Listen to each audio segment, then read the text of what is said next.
Hello நண்பர்களே, நம்ம இந்திய தேசியத்தின் எழுச்சி டாப்பிக்கில் பார்ட் 1ல் பேசிக் கான்செப்ட் எல்லாம் பார்த்தோம். இப்போ பார்ட் 2ல் அந்த தேசிய உணர்வு எப்படி வளர்ச்சி அடைந்தது, யார் யார் இதில் முக்கிய பங்கு வகித்தாங்க, எப்படி இது ஒரு பெரிய தேசிய இயக்கமாக மாறியது, இதையெல்லாம் நாம் படித்த மாதிரி இல்லை, கதை மாதிரி ஈஸியாகவும் இன்ட்ரெஸ்டியாகவும் பார்க்க போகிறோம். அதனால் வீடியோவை ஸ்கிப் பண்ணாமல் முழுசாக பாருங்கள். இது உங்கள் எக்ஸாமுக்கு ரொம்ப யூஸ்ஃபுல்லாக இருக்கும். ஓகேவா, வீடியோக்குள்ளே போகலாமா? ஒரு மனிதன் சமுதாயத்தை மாற்ற முடியும்னு நீங்கள் நம்புகிறீங்களா? அப்படின்னா இந்த கதை உங்களுக்கு தான். கவனமாக கேளுங்க. ஒரு காலத்தில் இந்திய சமூகம் எப்படி இருந்துச்சு தெரியுமா? சாதி பாகுபாடு, பெண்களுக்கு உரிமை இல்லை, கீழ் சமூகத்தவர்களுக்கு கல்வி கூட கிடைக்கல. இங்கே ஒரு கேள்வி, இந்த நிலையை யாராவது மாற்ற முயற்சி பண்ணினாங்களா? அப்படித்தான் நம்ம கதை ஹீரோ வர்றாரு. அவர் யார்? ஜோதிபா புலே. அவர் 1827 பிறந்தவர். அவர் எந்த சமூகத்தை சேர்ந்தவர் தெரியுமா? மாலி சமூகம்னு சொல்லப்படும் தோட்ட வேலை செய்யும் மக்கள். அந்த காலத்தில் இதே பெரிய விஷயம். ஏன்னா மேல் ஜாதி இல்லைன்னா மதிப்பே கிடையாது. ஆனால் இந்த மனிதன் அதே சவாலை எடுத்துக்கிட்டாரு. சின்ன வயசில் கிறிஸ்தவ பள்ளியில் தான் படித்தார். ஆனால் எஜுகேஷன் கம்ப்ளீட் பண்ண முடியலை. இங்கே கவனிங்க, கல்வி கிடைக்கலன்னு அங்கே நின்று விட்டாங்களா? இல்லை. அவர் என்ன பண்ணார் தெரியுமா? வேதங்கள், மனு சங்கீதை, புராணங்கள், புத்தர், தீர்த்தரங்கரங்கள், மேற்கத்திய சிந்தனைகள், கிறிஸ்தவம், இஸ்லாம் எல்லாத்தையும் படித்தார். ஏன் தெரியுமா? ஒரே ஒரு காரணம்தான், உண்மை என்னன்னு தெரிஞ்சுக்கணும். இதுதான் சத்திய சோதக். அவர் பெரிய முடிவுக்கு வந்தார். சமூகம் 2 விஷயத்தால் தான் பாதிக்கப்படுவது. ஒன்று சமத்துவமின்மை, ஒன்று மூட நம்பிக்கை. இது எக்ஸாமில் கேட்க வாய்ப்பு இருக்குது. சரியா? சமூகம் எந்த விஷயத்தில் தான் பாதிக்கப்படுது? சமத்துவமின்மையும் மூட நம்பிக்கையும். அவர் சொன்னார், ஜாதி முறை வேண்டாம், பெண்கள் அடிமை இல்லை, அனைவருக்கும் சம உரிமை வேண்டும். அந்த காலத்தில் இப்படி சொல்வது ஒரு புரட்சி மாதிரி தான். இதுக்காக 1873 அவர் ஒரு அமைப்பு தொடங்கினார், சத்திய சோதக் சமாஜம், உண்மை தேடும் சங்கம். ஓகேவா? இது கொஸ்டின் ஆன்சரில் கேட்பாங்க. சரி, 1873 சத்திய சோதக் சமாஜம் சொல்லி ஒரு அமைப்பை தொடங்கினார். இந்த அமைப்பு என்ன பண்ணுச்சு தெரியுமா? கீழ் ஜாதி மக்களை ஒன்றிணைச்சு அவர்களுக்கு விழிப்புணர்வு கொடுத்தது. நீங்களும் மனிதர்கள் தான் சொல்லி தந்தது. இங்கே ஒரு முக்கியமான விஷயம் என்னன்னா, புலே சொன்னார், கல்விதான் விடுதலைக்கான திறவுகோல். சரியா? புலே என்ன சொன்னார்? கல்விதான் விடுதலைக்கான திறவுகோல். இது கொஸ்டின் ஆன்சரில் ஒரு வேளை கேட்பாங்க. சரியா? புலே என்ன சொன்னார்னா, கல்விதான் விடுதலைக்கான திறவுகோல். அவர் தியரி மட்டும் பேசலை, ப்ராக்டிக்கலாகவே செய்து காட்டினார். 1851 புனேயில் பெண்களுக்காக ஸ்கூல் தொடங்கினார், தாழ்த்தப்பட்டவர்களுக்காக ஸ்கூல் தொடங்கினார். இவரோட மனைவி சாவித்ரிபா புலே அவரின் டீச்சராக இருந்து சப்போர்ட் பண்ணினார். அந்த காலத்தில் பெண்கள் ஸ்கூல் போகிறது இட்ஸ் செல்ஃப் ஷாக்கிங். ஆனால் இவர்கள் இருவரும் பெண்களும் படிக்கணும்னு நிரூபித்தாங்க. மேலும் கைம்பெண்களின் குழந்தைகளுக்கான இல்லமும் ஆரம்பித்தாங்க. தீண்டத்தகாதவர்களுக்காக பள்ளி, இப்படி சமூக மாற்றத்துக்காக முழுசாக போராடினாங்க. அவரோட ஒரே ஒரு ஃபேமஸ் புக் என்னன்னா குலாம்கிரி, அடிமைத்தனம். ஓகேவா? இது கொஸ்டின் ஆன்சரில் கேட்பாங்க டிஎன்பிஎஸ்சியில். அவரோட புக்கோட நேம் என்ன? குலாம்கிரி. இப்போ நான் உங்கள்கிட்ட கேட்குறேன், ஒரு மனுஷன் மட்டும் சமூகம் மாற்ற முடியுமா? ஆன்சர் என்னன்னா முடியும். அதுக்கு தான் எக்ஸாம்பிள் யார்? ஜோதிபா புலே. சரி, இப்போ நாம் என்னெல்லாம் பார்த்தோம், ஒரு ரீகேப் பார்க்கலாமா?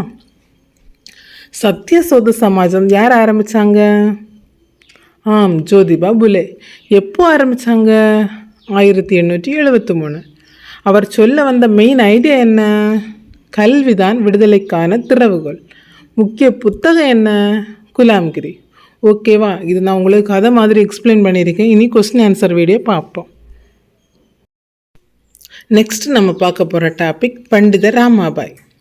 ஒரு பெண் சமூகத்தையே சவால் செய்து ஆயிரக்கணக்கான பெண்களின் வாழ்க்கையை மாற்றினா நம்புவீங்களா? அப்படின்னா இந்த கதை உங்களை ரொம்ப இன்ஸ்பயர் பண்ணும். கவனமாக கேளுங்க. ஒரு காலத்தில் இந்தியாவில் பெண்களின் நிலை எப்படி இருந்துச்சு தெரியுமா? கல்வி இல்லை, உரிமை இல்லை, விதவைகள் வாழ்க்கை மிகவும் கஷ்டம். இங்கே ஒரு கேள்வி, இந்த நிலையை யாராவது மாற்ற முயற்சி பண்ணினாங்களா? அப்போதான் நம்ம கதை ஹீரோயின் வராங்க. பண்டிதர் ராமாபாய் 1858 பிறந்தவர். ஒரு கல்வி நிறைந்த குடும்பம். சமஸ்கிருத மொழியில் அவருக்கு என்ன லெவல் தெரியுமா? ரொம்ப டீப் நாலேஜ். அதனால் அவருக்கு பண்டித சரஸ்வதின்னு பட்டங்கள் கொடுத்தாங்க. இது எக்ஸாமில் ரொம்ப முக்கியம். ஆனால் வாழ்க்கை எப்போ ஈஸியாக இருக்குமா? பெற்றோர் இருவரும் இறந்துட்டாங்க.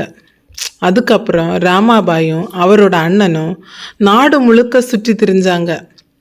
1878 கல்கத்தா போனாங்க. ஆனால் இன்னும் ஒரு அதிர்ச்சி, சில வருடங்களில் அண்ணனும் இறந்துட்டாரு. இப்போ ஒரு கேள்வி, இவ்வளோ கஷ்டம் வந்தால் வாழ்க்கையை விட்டுட்டு இருப்பாங்களா? இல்லை, ராமாபாய் இன்னும் ஸ்ட்ராங்காக மாறினாங்க. 1880 ஒரு பெரிய முடிவு எடுத்தார். கீழ்மட்ட சமூகத்தை சேர்ந்த வேறு மொழி பேசும் ஒருவரை திருமணம் செய்துக்கிட்டாரு. அந்த காலத்தில் இது ரொம்ப பெரிய விஷயம். ஓகே, இது கொஸ்டின் ஆன்சரில் கேட்பாங்க. வாழ்க்கையின் ஒரு சோதனை போட்டது. 2 வருடத்துக்குள்ளேயே கணவரை இறந்துட்டார். இப்போது நீங்கள் நினச்சி பாருங்க, ஒருத்தி தனியாக இவ்வளோ கஷ்டத்துக்கு பிறகு என்ன பண்ணுவாங்க? ராமாபாய் என்ன பண்ணினாங்க தெரியுமா? நான் மட்டும் சர்வை ஆகணும்ல, மற்ற பெண்களையும் காப்பாற்றணும்னு முடிவு பண்ணாங்க. புனேக்கு திரும்பி ரானடே பண்டார்கர் உதவியோட ஆரிய மகிழா சமாஜ் நிறுவினாங்க. 1882 300 பெண்கள் இங்கே கல்வி கற்றாங்க. இது கொஸ்டின் ஆன்சரில் கேட்பாங்க. 1882 300 பெண்கள் கல்வி கற்றாங்க. கைவிடப்பட்ட விதவைகளுக்காக சாரதா சதன் தொடங்கினாங்க. இது ஒரு சேஃப் ஹோம், வாழ்க்கையை திரும்ப தொடங்க ஒரு வாய்ப்பு. ஆனால் சமூகம் அவரை விட்டு தானே இருக்குமா? மதமாற்றம் செய்கிறாருன்னு குற்றஞ்சாட்டினாங்க. அதனால் அவர் தன்னோட வேலைகளை வேறு இடத்துக்கு மாற்றினாங்க. அங்கே தான் முக்தி சதன். இங்கே 2000 பெண்களும் குழந்தைங்களும் இருந்தாங்க. அவர்களுக்கு என்ன கற்றுக் கொடுத்தாங்க தெரியுமா? தொழிற்பயிற்சி, செல்ஃப் டிபெண்டன்ஸ். யாரையும் நம்பாமல் நீங்களே வாழ்க்கை நடத்தணும்னு சொல்லி தந்தாங்க. இது எக்ஸாமில் ரொம்ப முக்கியம். இப்போ ஒரு சிம்பிள் கொஸ்டின், ஒரு பெண் மாற்றம் செய்ய முடியுமா? முடியும். ராமாபாய் அதுக்கே எக்ஸாம்பிள். ஓகேவா? இனி இதோட கொஸ்டின் ஆன்சர் வீடியோ பார்ப்போம். ஸ்ரீ நாராயணகுரு, இந்த டாபிக் வச்சு பார்ப்போம். ஒரு மனிதன் கோயிலுக்குள் போகக்கூடாது யார் முடிவு பண்ணாங்க? இந்த கேள்வி தான் இன்று நம்ம பார்க்க போகிற கதையின் ஆரம்பம். நீங்கள் இமேஜின் பண்ணுங்கள், கேரளா பசுமை நிறைந்த நிலம். ஆனால் அந்த அழகுக்குள்ள ஒரு பெரிய பிரச்சனை இருந்தது. சிலர் உயர் ஜாதி, சிலர் தாழ்த்தப்பட்டவர்கள். அவர்களுக்கு பள்ளிக்கு போக முடியாது, சாலையில் சுதந்திரமாக நடக்க முடியாது, கோயிலுக்குள்ளே போகக்கூட அனுமதி இல்லை. அப்போது இந்த அநியாயத்திற்கு எதிராக யாராவது எழுந்தாங்களா? ஆமாம், அங்கே தான் நம்ம கதையின் நாயகன் வருகிறார், ஸ்ரீ நாராயணகுரு. ஒரு காட்சி மாதிரி பாருங்க. சாதாரண குடும்பத்தில் பிறந்தவர்.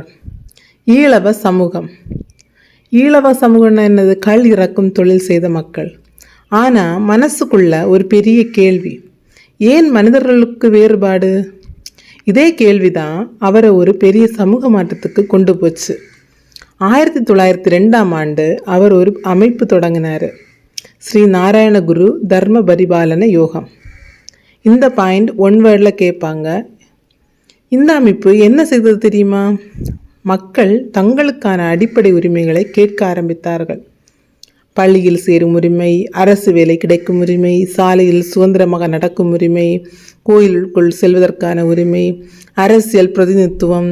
அந்த காலத்துக்கு இது ஒரு பெரிய புரட்சி மாதிரி இருந்தது. ஒரு உதாரணம் பாருங்க. நீங்கள் பள்ளிக்கு போகணும்னு ஆசைப்படுறீங்க, ஆனால் நீங்கள் வரக்கூடாதுன்னு சொன்ன எப்படி இருக்கும்? அதே நிலை தான் அப்போது அந்த மக்களுக்கு. அப்போ குரு என்ன செய்தார் தெரியுமா? யாரும் அனுமதி தரலைன்னா நாமே உருவாக்கலான்னு புதிய கோயில்கள் கட்ட ஆரம்பித்தார். இந்த லைன் 1 வேர்டு கொஸ்டினில் வரும், சரியா? இதில் இருக்கும் பெரிய கருத்து என்னன்னா சுயமரியாதை, சுய முன்னேற்றம். அவரால் ஈழவ சமூகம் கீழ்நிலையிலிருந்து மேல்நிலைக்கு வர ஆரம்பிச்சது. இந்த இயக்கத்தால் பெரிய மாற்றங்கள் நடந்தது. சமூகத்தில் கீழிருந்து மேலே உயர்வு, அதிகார பகிர்வு முறையில் மாற்றம், பல சமூகங்களை ஒன்றாக இணைத்து பெரிய இயக்கமாக மாற்றுதல். இது 1 மார்க் கொஸ்டினுக்கு வரும். சரியா? இந்த இயக்கத்திலிருந்து பெரிய ஆளுமைகள் வந்தார்கள். யாரெல்லாம்? குமரன் ஆசான், டாக்டர் பல்பு, சகோதரன் ஐயப்பன். இவர்கள் கேரள சமுதாயத்தை ஜனநாயகமாக மாற்ற பெரும் பங்கு வகித்தார்கள். இன்னொரு முக்கியமான விஷயம், வைக்கம் சத்தியாகிரகம் இந்த போராட்டத்தில் அவர் நேரடியாக கலந்து கொள்ளவில்லை.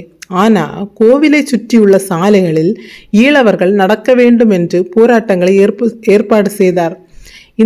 இந்த டீட்டெயிலும் ஒன்றாடில் கண்டிப்பாக வரும். சரியா? வைக்கம் சத்தியாகிரகம் இந்த போராட்டத்தில் அவர் நேரடியாக கலந்து கொள்ளவில்லை. கோயிலை சுற்றியுள்ள சாலைகளில் ஈழவர்கள் நடக்க வேண்டும் என்ற போராட்டங்களை ஏற்பாடு செய்தார். இது அடுத்த காலத்தில் கோயில் நுழைவு இயக்கங்களுக்கு அடிப்படையாக அமைந்தது. ஓகேவா? இதோட 1 மார்க் கொஸ்டின் பார்ப்போம். இப்போ நம்ம பார்க்க போகிற டாபிக் இஸ்லாமிய சீர்திருத்த இயக்கங்கள்.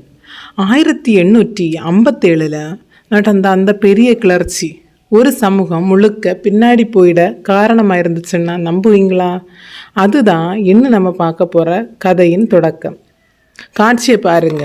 1857 பெரிய கிளர்ச்சி. ஆங்கிலேயர்கள் அதை கொடூரமாக அடக்குறாங்க. அதுக்கப்புறம் என்ன ஆச்சுன்னா, இந்த கிளர்ச்சிக்கு முஸ்லீம்கள் தான் காரணம்னு ஆங்கிலேயர்களுக்கு சந்தேகம். அதன் எஃபெக்ட் என்ன தெரியுமா? முஸ்லீம்கள் பயந்து போயிட்டாங்க. வெளி உலகத்தோட தொடர்பு குறைஞ்சது. வீட்டுக்குள்ளேயே இருந்தாங்க. இதனால் கல்வியில் பின்தங்கினாங்க, அரசு வேலை வாய்ப்பில் பின்தங்கினாங்க.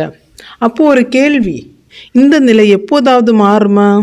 ஆமாம், அங்கே தான் சில பெரிய மாற்றங்கள் ஆரம்பமாகுது. அலிகர் இயக்கம் 1875. இந்த மாற்றத்துக்கு முன்னோடி யார் தெரியுமா? சையது அகமது கான். அவர் என்ன நினைச்சாரு தெரியுமா? மதமும் நவீன அறிவும் சேர்ந்து போகலாம். அதனால் 1875 அலிகார் இயக்கம் ஆரம்பிச்சது. இது கொஸ்டின் ஆன்சரில் கேட்பாங்க. சரியா? இந்த இயக்கத்தின் நோக்கம் என்னன்னா, முஸ்லீம்கள் நவீன கல்வி கற்கணும், ஆனால் மத நம்பிக்கை குலையக்கூடாது. இது 1 வேர்டில் கேட்பாங்க. இன்னும் என்ன மாற்றம் செய்யணும்னு சொன்னார்? பர்தா முறை, பலதார மனம், பெண்களின் நிலை, இவைகளில் சீர்திருத்த வேண்டும் சொன்னார். ரியல் லைஃப் எக்ஸாம்பிள் பாருங்கள். நீங்கள் ஃபோன் யூஸ் பண்ணுறீங்க, இன்டர்நெட் யூஸ் பண்ணுறீங்க, ஆனால் உங்கள் வேல்யூஸையும் வைத்துக்கிட்டே இருக்கீங்களா? அதே மாதிரி தான் அவர் சொன்னார். 1864 அறிவியல் கழகம் தொடங்கினார். அறிவியல் புத்தகங்களை உருது மொழிக்கு மொழிபெயர்த்தார். இதுவும் 1 வேர்டில் கேட்பாங்க. 1875 அலிகாரில் பள்ளி தொடங்கினாங்க. 1877 அது கல்லூரியாக வளர்ந்தது. இதுவும் 1 வேர்டில் கேட்பாங்க. சரியா? அப்புறம் 1886 கல்வி மாநாடு தொடங்கினார். பகுத்தறிவு கொண்டு மதத்தை புரிஞ்சுக்கணும்னு சொன்னார். சில பழமைவாதிகள் எதிர்ப்பு தெரிவித்தாங்க. அகமதியா இயக்கம் 1889. மிர்சா குலாம் அகமது இவர் என்ன சொன்னார் தெரியுமா? குரானின் உண்மையான வழிக்கே திரும்பணும், ஆனால் நான் தீர்க்கதரிசின்னு சொன்னார். இதனால் பெரிய சர்ச்சை. இந்த பாயிண்ட்டும் 1 வேர்டில் வரும். இவரோட முக்கிய பணி என்ன தெரியுமா? வேறு சமயங்களின் விமர்சனங்கள் பதில் சொல்வது. தியோபந்த் இயக்கம் 1866. முகமது காசிம், நானோத்தவி இவர்கள் என்ன நினைச்சாங்க? நாம் பழைய தூய்மையான இஸ்லாமிய மரபுக்கு திரும்பணும். இவர்களின் நோக்கம் குரான், ஹதீஸ் பரப்புதல், அந்நிய ஆட்சிக்கு எதிராக போராட்ட மனப்பாங்கு. இந்த லைனும் 1 வேர்டில் வரும். அலிகர் இயக்கத்திற்கு எதிரான அப்ரோச். மேலை கல்விக்கு அதிக முக்கியத்துவம் இல்லை. சரியா? அடுத்தது நட்பத் அல் உலாமா 1894. சிப்லி நுமானி இவர்கள் என்ன பண்ணாங்க? பழமை நவீனம் பேலன்ஸ் பண்ண முயற்சி பண்ணாங்க. சமயத்தை அறிவியல் ரீதியாக எக்ஸ்பிளைன் பண்ணணும்னு சொன்னாங்க. இதுவும் கொஸ்டின் ஆன்சரில் கேட்பாங்க. பீரங்கி மஹால் லக்னோவில் உருவான சிந்தனை மையம். இது என்ன ஸ்பெஷல்? சூபி மரபை மதித்தது, ஆன்மீக அனுபவத்துக்கு முக்கியத்துவம் கொடுத்தது. ஃபைனல் கனெக்ட் என்னன்னா, நீங்கள் கவனிச்சிங்களா? எல்லா இயக்கங்களும் ஒரே கோல் தான். முஸ்லீம் சமூகம் முன்னேறணும், ஆனால் பாதை மட்டும்தான் வேறுபட்டது. ஓகேவா? இதோட கொஸ்டின் ஆன்சர் வீடியோ பார்ப்போம். நெக்ஸ்ட்டு நம்ம பார்க்க போகிற டாபிக் பார்சி சீர்திருத்த இயக்கங்கள்.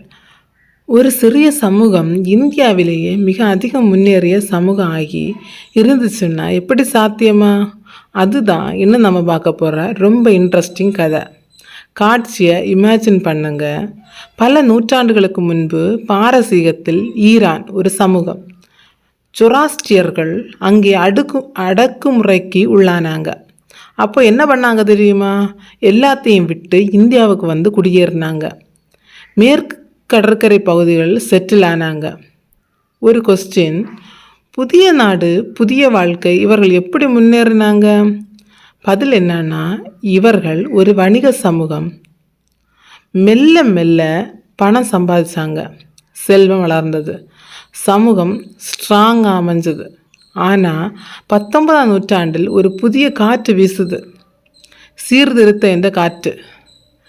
ரக்னுமாய் மத்தியஸ்னன் சபா 1851 எஜுகேட்டட் பார்சிகள் ஒன்று சேர்ந்து ஒரு அமைப்பு ஆரம்பித்தாங்க.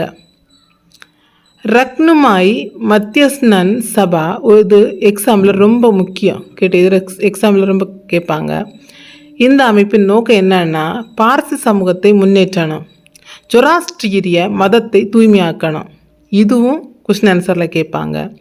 இந்த இயக்கத்துக்கு தலைவர்கள் யார் தெரியுமா? நவ்ரோஜி பர்தோன்ஜி, தாதாபாய் நவ்ரோஜி, காமா, பெங்காலி. அப்போது இவர்கள் என்ன பண்ணாங்க? சீர்திருத்த ஐடியாஸ் எல்லாம் எப்படி மக்கள் வர போகும், அதுக்காக ராஸ்ட் கோப்தார்னு ஒரு செய்தித்தாளை வெளியிட்டாங்க. இதுவும் கொஸ்டின் ஆன்சரில் கேட்பாங்க. அடுத்த சீனை பாருங்கள். மதத்தில் மாற்றங்கள், பழைய சடங்குகள் சீர்திருத்தம், புதிய விளக்கம் கொடுத்தல். சமூகத்தில் மாற்றங்கள் ரொம்ப முக்கியமான விஷயம். பெண்களுக்கு கல்வி, பர்தா முறை நீக்கம், திருமண வயது உயர்த்துதல். இதுவும் கொஸ்டின் ஆன்சரில் கேட்பாங்க. ஒரு ரியல் லைஃப் கனெக்ட். நீங்கள் இப்போ படிக்கிறீங்க, உங்கள் ஃப்யூச்சர் இம்ப்ரூவ் ஆகுது இல்லையா? அதே மாதிரி தான் பெண்களுக்கு கல்வி கொடுத்ததால் அந்த சமூகம் ஓவராலாக வளர்ந்துச்சு. இதன் ரிசல்ட் என்ன தெரியுமா? பார்சிகள் இந்தியாவில் மிக மாடர்னான சமூகம் ஆனாங்க, மேற்கத்தியமான வாழ்க்கை எடுத்துக்கிட்டாங்க. இன்னும் பெரிய இம்பேக்ட் இந்திய தேசிய இயக்குதலும் பங்கு, தொழில்மயமாக்குதலிலும் பங்கு. இதுவும் ரொம்ப கொஸ்டினில் கேட்பாங்க. ஒரு சமூகம் முன்னேறணும்னா என்ன வேணும்? கல்வி, சீர்திருத்தம், மாற்றத்தை ஏற்கும் மனசு. ஓகேவா? இதோட கொஸ்டின் ஆன்சர் வீடியோவை பார்ப்போம். நெக்ஸ்ட் நம்ம பார்க்க போகிற டாபிக் சீக்கிய சீர்திருத்த இயக்கம். ஒரு மதத்தின் கோவில் அந்த மதத்தவர்களுக்கே கண்ட்ரோல் இல்லைன்னா எப்படி இருக்கும்? அதுதான் இன்று நம்ம பார்க்க போகிற கதையின் ஷாக்கிங் ஆரம்பம். காட்சியை இமேஜின் பண்ணுங்க. 19ஆம் நூற்றாண்டு உலகம் முழுக்க ஒரு சேஞ்ச் காற்று வீசுது. பகுத்தறிவு, நவீன சிந்தனை, இந்த வேவ் சீக்கியர்களையும் டச் பண்ணுது. அப்போது ஒரு கேள்வி, நாமும் சேஞ்ச் ஆகணுமா இல்லையா? பழைய மாதிரி இருக்கணுமா? அந்த சமயத்தில் சீக்கிய சமூகம் ஒரு முக்கிய முடிவெடுக்குது. சிங் சபா இயக்கம் 1873. 1873 ஒரு பெரிய இயக்கம் ஆரம்பிக்குது, சிங் சபா இயக்கம். இது கொஸ்டின் ஆன்சரில் கேட்பாங்க. இந்த இயக்கத்தின் மெயின் கோல்ஸ் என்ன தெரியுமா? சீக்கியர்களுக்கு நவீன கல்வி கொடுக்கணும், வெளியிலிருந்து வரும் மத அழுத்தங்களை எதிர்கொள்ளணும். இதுவும் ரொம்ப எக்ஸாம்பிள் கேட்பாங்க. என்ன அழுத்தம்? கிறிஸ்தவ சமய மாற்ற முயற்சிகள், இந்து மீட்டெடுப்பு இயக்கங்களின் தாக்கம். ஒரு ரியல் லைஃப் எக்ஸாம்பிள்.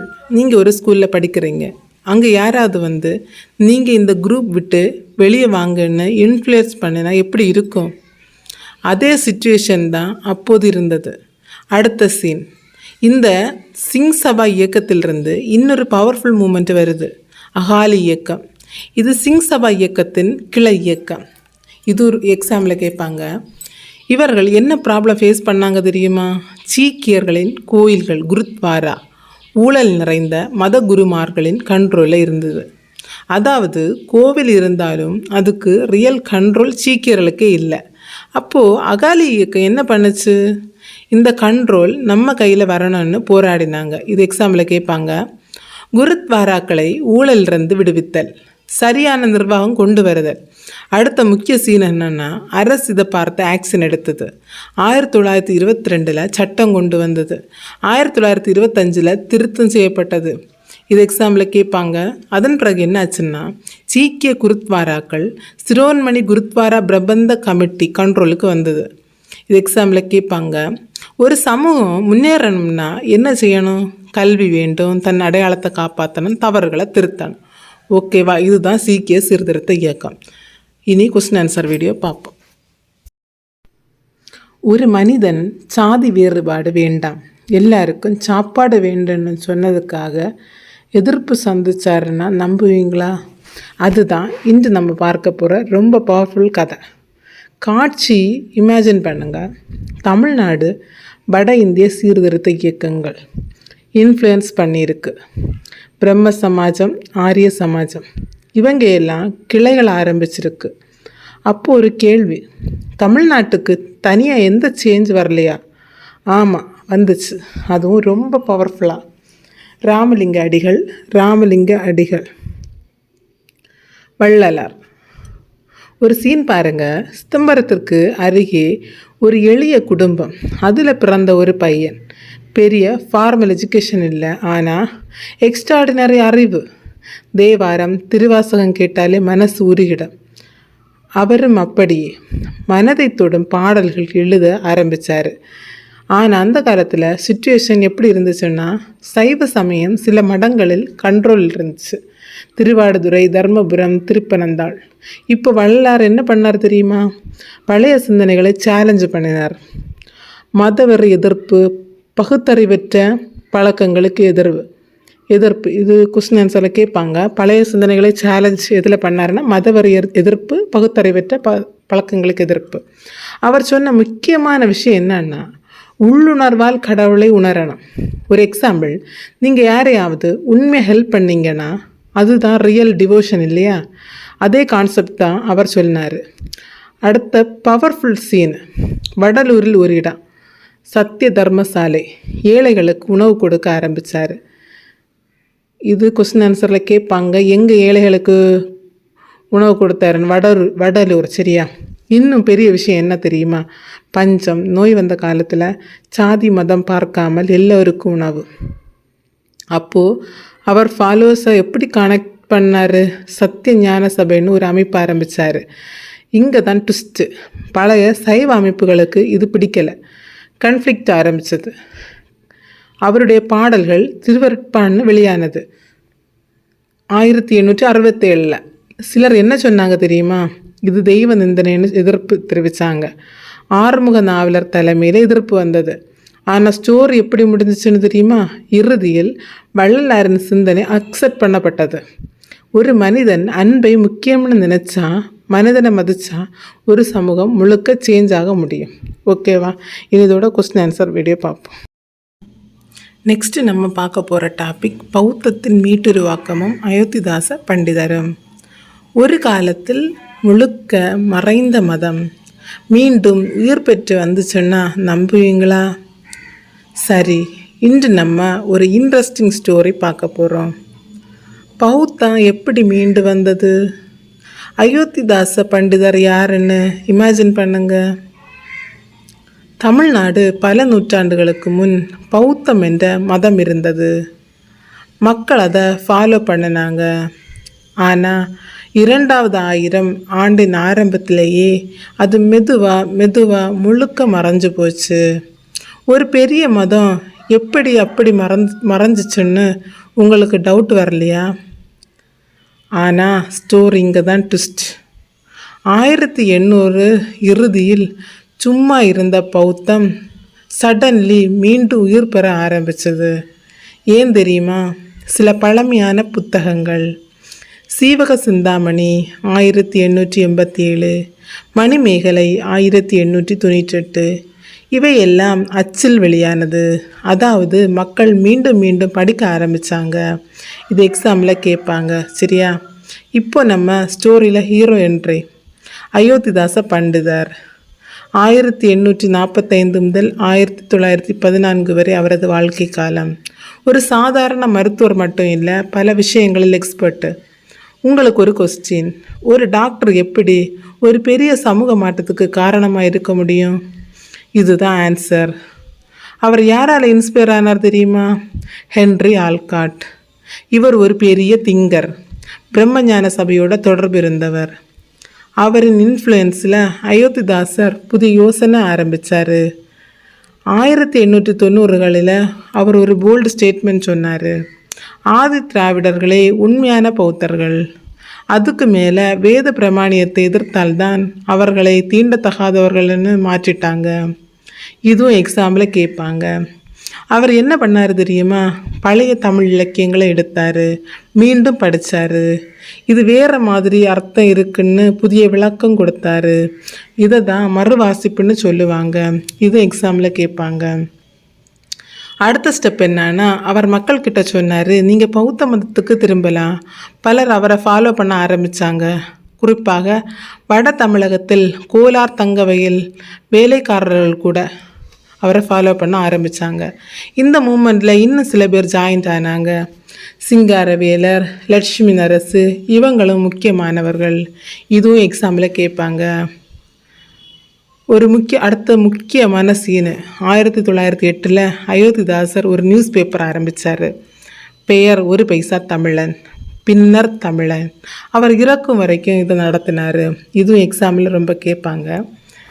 பௌத்தம் மறைந்தது, மீண்டும் உயிர் பெற்றது. காரணம் பழைய நூல்கள் வெளியானது. ஓகேவா? இது நம்ம ஃபைனல் ரீகேப் பார்ப்போமா? இதோட ஹீரோ யார்? அயோத்திதாச பண்டிதர். ஐடியா என்ன? ஆதி திராவிடர்கள் உண்மையான பௌத்தர்கள். ஆக்ஷன் என்ன? மறுவாசிப்பு, மதவாற்ற ஊக்கம். சப்போர்ட் என்ன? சிங்காரவேலர், லட்சுமி நரசு. நியூஸ் பேப்பர் என்னது?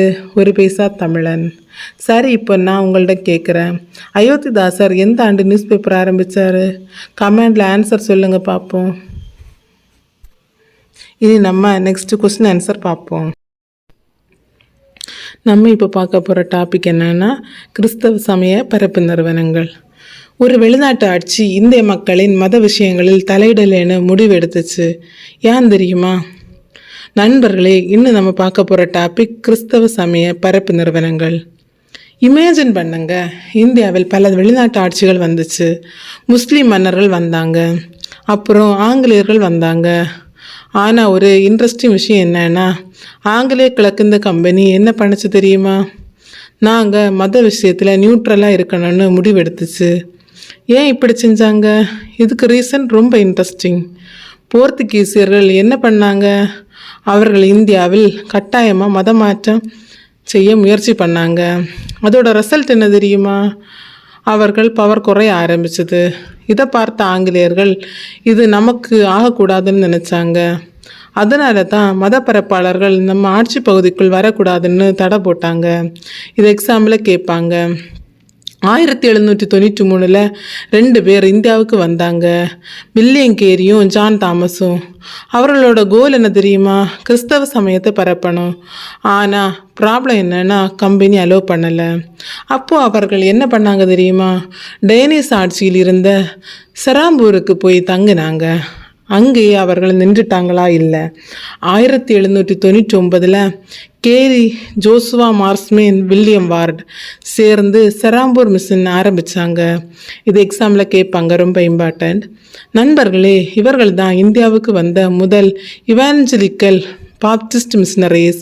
அவர்களை தொடர்ந்து பல கிறிஸ்தவ பிரிவுகள் இந்தியாவுக்கு வந்தாங்க. ஆனால் ஒரு டவுட்டு, கிறிஸ்தவம் இதுக்கு மேல் இந்தியாவில் இல்லையான்னா இருந்துச்சு. போர்த்துகீசியர்கள் காலத்திலேயே கோவா, மலபார், சோழமண்டல கடற்கரையில் கிறிஸ்தவ பரப்பு நடந்தது. ஆனால் கன்வர்சேஷன் அதிகமாக இல்லை. அடுத்த பெரிய ட்விஸ்ட்டு, பெரிய அளவிலான மத மாற்றம் எப்போ ஆரம்பிச்சு தெரியுமா? 19ஆம் நூற்றாண்டில். இது எக்ஸாமில் ரொம்ப முக்கியம். இப்போ முக்கியமான கேள்வி, இந்த மிஷனரிஸ் என்ன பண்ணாங்க? ஏன் மக்களை கன்வெர்ட் பண்ணாங்க? அவர்கள் என்ன செய்தாங்க தெரியுமா? பள்ளிகள் ஆரம்பித்தாங்க. குறிப்பாக ஏழை தாழ்த்தப்பட்ட மக்களுக்காக வேலை வாய்ப்புகள் கொடுத்தாங்க. அரசு வேலைக்கு உதவி பண்ணாங்க. பெண்களுக்கு உரிமை கிடைக்க போராடினாங்க. மேலாடை அணிய ஆரம்பித்தாங்க. மேலாடை அணிய உரிமை பண்ணாங்க. பொதுச்சாலைகளை யூஸ் பண்ண உரிமை இருந்துச்சு. இது எக்ஸாமில் கேட்பாங்க. சரியா? இன்னொரு முக்கியமான விஷயம், அநாத குழந்தைகள், ஆதரவற்ற மக்கள், அவர்களை தங்க வச்சு கல்வி கொடுத்தாங்க. இப்போ ஒரு ரியல் லைஃப் சுச்சுவேஷன், பஞ்சம் வந்தால் என்ன ஆகும்? மக்கள் என்ன பண்ணுவாங்க? சாப்பாடு தேடி அலைவாங்க. அந்த நேரத்தில் மிஷினரிஸ் என்ன பண்ணாங்க தெரியுமா? உணவு கொடுத்தாங்க, தங்குமிடம் கொடுத்தாங்க. ஆனால் இதில் ஒரு ஹிடன் சைடு இருக்குது. உதவி செய்யும்போது மதமாற்றம் செய்ய வாய்ப்பு கிடச்சிது. எக்ஸாம்பிள், திருநெல்வேலி மாவட்டம் பல கிராமங்கள் கிறிஸ்துவை ஏற்றுக்கிட்டது. ஆந்திராவில் மாலா மடிகா சமூக மக்கள் பெருமளவில் கன்வெர்ட் ஆனாங்க. இது எக்ஸாம்பிள் ரொம்ப முக்கியம். இப்போ இன்னொரு முக்கியமான கேள்வி, கல்வி யார் கொடுத்தாங்க? அந்த காலத்தில் கம்பெனி, கவர்மெண்ட் ரொம்ப பெரிய எஃபர்ட் எடுக்கலை. அப்போது யார்? மிஷினரிஸ் தான். கிராமப்புற ஏழை மக்களுக்கு கல்வி, மருத்துவமனைகள், மருந்தகங்கள் இவை எல்லாமே மிஷினரிஸ் உருவாக்கினாங்க.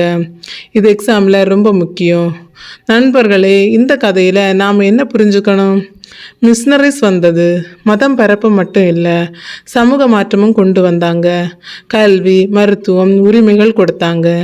ஆனால் அதே நேரத்தில் மத மாற்றமும் நடந்தது. இனி இதோட கொஸ்டின் ஆன்சர் பார்ப்போம். சரியா? ஒரு நல்ல வேலை பண்ணுனா மக்கள் பாராட்டுவங்க இல்லையா? ஆனால் சில நேரங்களில் நல்லது செய்தவங்க தான் அதிகமாக துன்பம் அனுபவிக்கிறாங்கன்னா நம்புவீங்களா? இதுதான் என்ன நம்ம பார்க்க போகிற ஸ்டோரி, சீர்திருத்த இயக்கங்களின் முக்கியத்துவம்.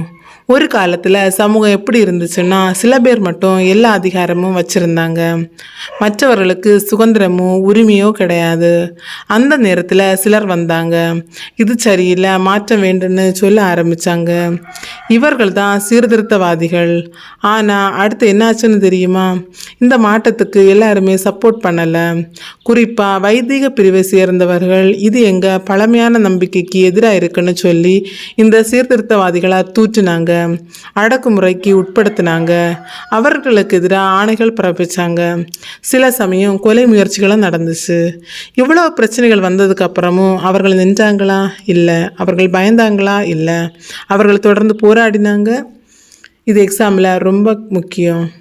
எதிர்ப்புகள் இருந்தாலும் சீர்திருத்த இயக்கங்கள் நிற்கவே இல்லை. இப்போ ஒரு கேள்வி கேட்குறேன், ஒருவர் பயத்தால் ஏதாவது ஒத்துக்கிட்டு வாழ்ந்தால் அது உண்மையான வாழ்க்கையா? இல்லை. அதனால தான் இந்த சீர்திருத்த இயக்கங்கள் பயத்தால் அமைதியாக இருந்த மனிதர்களுக்கு விடுதலை கொடுத்துச்சு. இது எக்ஸாமில் ரொம்ப கேட்பாங்க. முன்னாடி சமய நூல்கள் எல்லாம் சிலருக்கு தான் புரியும் மொழியில் இருந்துச்சு. ஆனால் இப்போ என்ன ஆச்சுன்னா அவை பிராந்திய மொழிகளில் மொழிபெயர்க்கப்பட்டாங்க, எல்லாருக்கும் புரிய ஆரம்பிச்சுது. இது எக்ஸாமில் ரொம்ப முக்கியம். அது மட்டும் இல்லை, இந்த நூல்களை எப்படி புரிஞ்சுக்கணும்னு புதுசாக விளக்கம் கொடுக்க உரிமையும் கிடச்சிச்சு. சடங்குகள் ரொம்ப காம்ப்ளிகேட்டடாக இருந்துச்சு, ஆனால் இப்போது அவை எளிமைப்படுத்தப்பட்டன. இதனால் என்ன நடந்துச்சுன்னா, இறை வழிபாடு ஒரு ஃபார்மல் ரிட்டுவல் இல்லாமல் ஒரு தனிப்பட்ட அனுபவமாக மாறியது. நீங்கள் உங்கள் மனசில் இருந்து இறைவனை நினைக்கிறீங்களான்னா அதுதான் உண்மையான வழிபாடு. இன்னொரு முக்கியமான விஷயம், சீர்திருத்தவாதிகள் என்ன சொல்லினாங்க தெரியுமா? நீங்கள் கேள்வி கேளுங்க, நீங்கள் சிந்திங்க, பகுத்தறிவாக பேசுங்க. இது எக்ஸாமில் ரொம்ப முக்கியம். முன்னாடி சில பேர் சொல்லுவாங்க, உங்கள் சமூகம் கீழானது, நீங்கள் பின்தங்கியவர்கள். இது கேட்கும்போது எப்படி இருக்கும்? ஆனால் சீர்திருத்தவாதிகள் வந்ததுக்கப்புறம் மக்கள் தன்னம்பிக்கை பெற்றாங்க, இந்த குற்றச்சாட்டுக்கு பதில் சொல்ல கற்றுக்கிட்டாங்க. இன்னொரு பெரிய சேஞ்ச், புதிய மத்தியதர வர்க்கம் உருவாக ஆரம்பிச்சது. அவர்களுக்கு நாம் யார், என்ன கல்ச்சர்னு தெரிஞ்சுக்க இந்த இயக்கங்கள் உதவிச்சு. இது எக்ஸாமில் கேட்பாங்க. அப்படின்னா சீர்திருத்த இயக்கங்கள் என்ன பண்ணுச்சு? மனிதர்களுக்கு சுதந்திரம் கொடுத்தது, சமயத்தை எளிமைப்படுத்தியது, சிந்திக்க கற்றுக் கொடுத்தது, சமூகத்தில் தன்னம்பிக்கை உருவாக்கியது. ஒரு மனிதன் சிந்திக்க ஆரம்பித்தா அவனை யாராலும் அடக்க முடியாது.